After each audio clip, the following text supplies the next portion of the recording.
Careblazer, if you have ever tried to get somebody with dementia to do something you want them to do or that you need them to do and they did not want to do it, this is a super important video for you. I was recently talking to a Careblazer in one of my programs, and she wanted to take a vacation with her husband, but she cares for her mother-in-law, and her mother-in-law lives in the house with them. So she was talking to me about how she's thinking of canceling her vacation because her mother-in-law did not want to go stay with her son, right? She was like, I'm fine. I don't need to go stay with anybody. I can stay in the house. You can go on your vacation. I don't need to go stay with my son. And so the Careblazer, realizing that her mother-in-law is actually not safe and not fine to stay home alone, is like, I think I just have to cancel my whole vacation.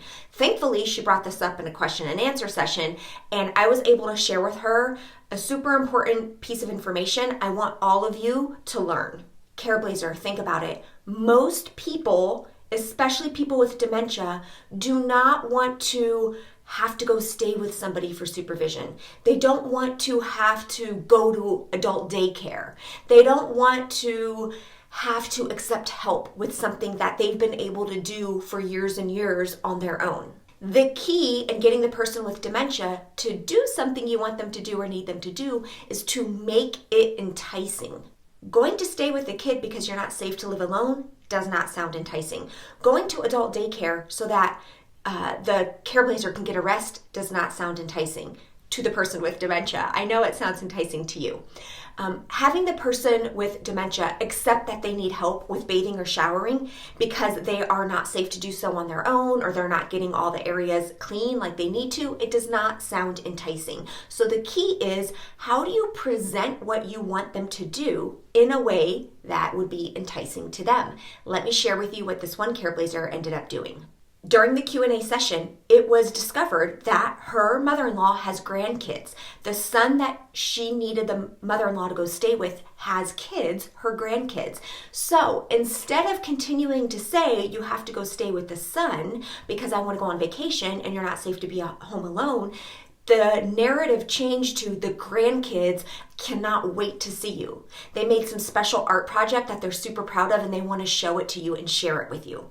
All of a sudden, it went from a trip for supervision to a trip to visit with the grandkids and look at an art project. Can you see how one sounds awful, horrible? You can't blame her for not wanting to go. And the other one actually sounds interesting to her, sounds exciting to her. So the key to help you apply this to your specific situation is to think, whatever you're trying to get them to do, what do you think would entice them? What do you think would make them interested? As another example, my mom doesn't go to an adult healthcare community, but I saw somebody recently on social media asking, what do you call adult daycare facilities? Like, who really wants to go to adult daycare facilities? I'm a big proponent in the language that you use matters, right? So come up with another name that sounds enticing or interesting, like clubhouse or volunteer center or social club, right? But you can't just like name it a cool name. You have to think, what would be a cool name to the person you're trying to get to go? So for my mom, she grew up as a military spouse and she used to frequently go to the NCO club on base. So if I were going to try to get my mom to go to an adult day healthcare center, I would be saying, hey mom, let's go to the NCO club. In her mind, she knows what that means and it's associated with fun memories, people, and things like that, right? So you have to think, what would be interesting to your person with dementia? I've worked with people where they've really enjoyed going to school, and so they went to school, right? Let's go to school today. And the staff at that facility was amazing and would send them home with like worksheets and stickers and grades.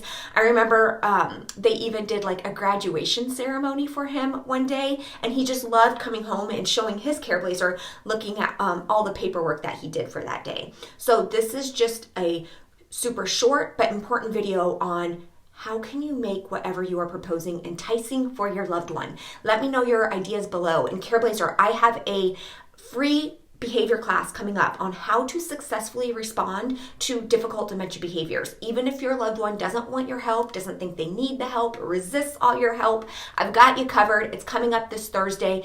Actually today, there's a link below in the video. All you have to do is click it and save your spot. It's totally free, but you do need to save your spot. I'll see you there. Bye.